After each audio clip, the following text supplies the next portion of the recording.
Hello friends, welcome back to my channel.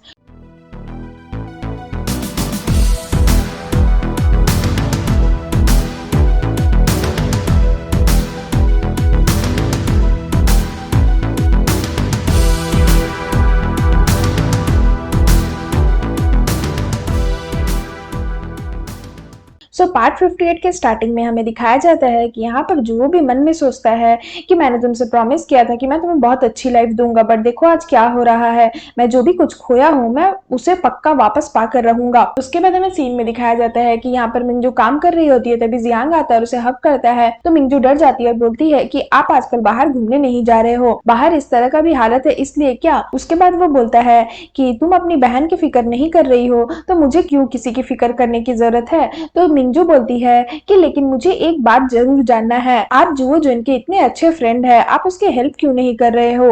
तो Jiang बोलता है ये तो सबको पता है कि लॉन्गसी ने जुवो का सारा बिजनेस छीन लिया है, और अगर वैसे भी जुवो चाहता तो मेरी हेल्प ले सकता था, मुझसे हेल्प मांग सकता था, बट उसने मुझसे हेल्प नहीं मांगा। हो सकता है वो अभी बहुत ही खराब सिचुएशन में हो इसलिए उसने मुझसे हेल्प नहीं मांगी होगी। अगर उसे मुझसे हेल्प चाहिए होगा तो वो जरूर मुझे खोजने के लिए आएगा। उसके बाद वो बताता है जियांग कि संघाई में कितने ही बड़े बड़े बिजनेस है जो अब गिर चुके हैं, बट हमारा बिजनेस जो है वो आज तक नहीं गिरा है, क्योंकि इसके बस एक ही रीजन है, और वो रीजन ये है कि मैं अपने डिसीजन बहुत स्मार्टली वे से लेता हूँ, और मेरे लिए जियांग बिजनेस को प्रोटेक्ट करना सबसे इम्पोर्टेंट है। उसके बाद हमें सीन में दिखाया जाता है कि जीन जो है वो अपने पापा का रिंग लेकर के ज्वेलरी शॉप में जाती है और उस रिंग को बेच देती है, क्योंकि उसे कुछ पैसे चाहिए रहते हैं इसलिए। उसके बाद हमें सीन में दिखाया जाता है कि यहाँ पर जुवो बोलता है उसे कि ये मसाज ऑयल सच में बहुत अच्छा है, पता है जब हम लोग स्ट्रगल लाइफ में थे तब मैं यही वाला ऑयल से मसाज करता था, ये बहुत ही एक्सपेंसिव भी है। उसके बाद वो बोलता है कि ये तो बहुत ज्यादा एक्सपेंसिव है, तो तुमने ये मसाज ऑयल कहाँ से लाया, मतलब कि तुमने पैसा कहाँ से लाया, ये तो बहुत महंगा है ना। जीन कुछ नहीं बोलती है तो जुवो से बोलता है कि बताओ तुमने पैसे कहाँ से लाए। तो वो बोलती है कि मैंने अपने पापा के रिंग जो थे वो बेच दिए। तो जुवो उसे बोलता है बट क्यों। तो जीन बोलती है मेरे लिए तुमसे ज्यादा इंपॉर्टेंट कुछ नहीं है, वो रिंग भी इंपॉर्टेंट नहीं है। उसके बाद हमें सीन में दिखाया जाता है कि यहाँ पर लॉन्गसी जो है वो जुवो का साथी जो अब उसके अंडर काम करता है, मतलब सीहा, उसको बोलता है ये वाला जो गोदाम है वो मैं नहीं खरीद पा रहा हूँ, क्योंकि यहाँ पर जुवो जिन के कुछ आदमी है जो मुझे ये नहीं करने दे रहे हैं। तो सीहा तुम बताओ कि मुझे क्या करना चाहिए। तो सीहा बोलता है मैं बताऊंगा नहीं, मैं करके दिखाऊंगा। उसके बाद वो क्या करता है, जितने आदमी लोग गोदाम में काम करते हैं वो सबको एक एक करके मारने लगता है। उसके बाद हमें सीन में दिखाया जाता है कि जो तांघाई है वो कार साफ करने का काम करता है पैसे कमाने के लिए। तभी वहां पर कुछ लोग आते हैं, उसके पीठ पीछे उसकी चुगली करने लगते हैं और बोलते हैं कि देखो देखो ये जुओ का आदमी था ना पहले, अब इसकी हालत कैसी हो गई, अब ये गाड़ी धो रहा है सबके। तांघाई क्या करता है, उसके पैरों में पानी डाल देता है। तो वो लोग गुस्सा हो जाते हैं और बोलते हैं कि तुमने मेरे जूते गंदे कर दिए, क्या तुम्हारे पास इतनी औकात भी है कि तुम मेरे ये जूते के पैसे दे पाओगे। उसके बाद दूसरा लड़का बोलता है कि तुम्हारे अच्छे दिन गए, अब तुम्हारी हालत देखो कैसी हो गई है, और तुम तो वैसे भी लंगड़े हो चुके हो, एक पैर तो तुम्हारी वैसे भी काम नहीं कर रही है, अब पता है तुम्हारी जिंदगी पूरा कुत्तों की तरह हो गई है जो रोड पर घूमते रहते हैं। तो ये सब सुनकर तंघाई को गुस्सा आता है तो वो उसे फाइट करने जाता है, बट वो लोग दोनों से बहुत बुरी तरीके से मारते हैं। उसके बाद हमें सीन में दिखाया जाता है कि जुओ जिस गोदाम में काम करता है उसका मालिक रहता है, वो बात करता है अपने दोस्त से और बोलता है कि पता है जब से लॉन्गसी ने ये बिजनेस लिया है गोदाम वाला, हमारी जिंदगी बहुत अच्छी चल रही है, वो तो अब 3-4 गोदाम का मालिक हो चुका है, वो बहुत ज्यादा पैसे कमाता होगा।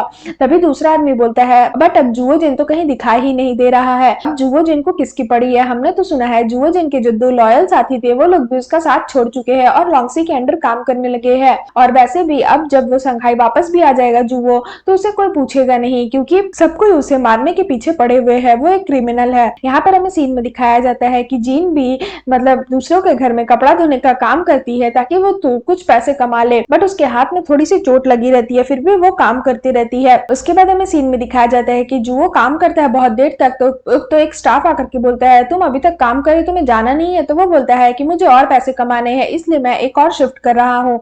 तो वो आदमी बोलता है कि तुम इतना काम क्यों कर रहे हो, कितना पैसा कमाना है तुम्हें। उसके बाद हमें सीन में दिखाया जाता है कि कोई आदमी आता है और जुओ के पीछे हाथ रखता है, बट अभी हमें उसका चेहरा नहीं दिखाया जाता है। उसके बाद यहाँ पर हमें दिखाया जाता है कि जीन बोलती है जुओ को कि तुम रोज रोज ये खिचड़ी लाना बंद करो, ये बहुत ज्यादा एक्सपेंसिव है, हमें पैसे सेव करने हैं अभी। तो जुओ बोलता है कि तुम्हें नहीं खाना है तो मत खाओ, बट जो मेरा बच्चा है वो तो ये खाना चाहता है इसलिए तुम्हें खाना आना होगा। उसके बाद हमें सीन में दिखाया जाता है कि यहाँ पर वो बोलती है कि अच्छा है, अब जब तुम मुझे फ्यूचर में परेशान करोगे तो मेरे पास कोई रहेगा बोलने के लिए जो तुम्हें डांटेगा अच्छे से। उसके बाद वो बोलती है कि मैं चाहती हूँ कि हमारा बच्चा बिल्कुल तुम्हारे ऊपर जाए, तुम्हारी तरह आईब्रो, तुम्हारी तरह नाक और तुम्हारी तरह ही होठ हो और वो तुम्हारा स्मॉल वर्जन लगे। और ये बोल के दोनों को हंसने लगते हैं। उसके बाद हमें सीन में दिखाया जाता है कि यहाँ पर कोई कार आकर के रुकता है तो तांघाई बोलता है कि बॉस आइए, आपको कार साफ करवाना है। तभी वो देखता है कि वो कार में वो सिहाव है। तो वो बोलता है तुम यहाँ क्यों आए हो? मैं तो भले भूखे मर जाऊंगा लेकिन मैं तुम्हारा कार साफ नहीं करूंगा, चले जाओ यहाँ से। उसके बाद वो उन लोगों को मारने लगता है तांघाई। तो फिर जो सिहाव के साथी लोग रहते हैं वो फिर से उसे मारने लगते हैं। उसके बाद सिहाव बोलता है कि हो गया, छोड़ दो इसे। उसके बाद तांघाई आता है और बोलता है कि तुम तो मुझे मारने भी नहीं देना चाहते, वैसे भी तो मैं लंगड़ा हो ही चुका हूँ, तो मुझे मार दो ना ताकि मैं मर जाऊं। और फिर वो उसके मुंह पर थूक देता है। उसके बाद हमें सीन में दिखाया जाता है कि जीन काम कर रही होती है तो उसका हाथ में चोट लग जाता है तो वो चिल्लाती है। तो जुओ जो है वो उसका हाथ आकर के देखता है और बोलता है तुम्हारे हाथ तो पूरे लाल हो गए हैं। तो वो बोलती है कि कुछ नहीं हुआ है, ये ठीक हो जाएंगे।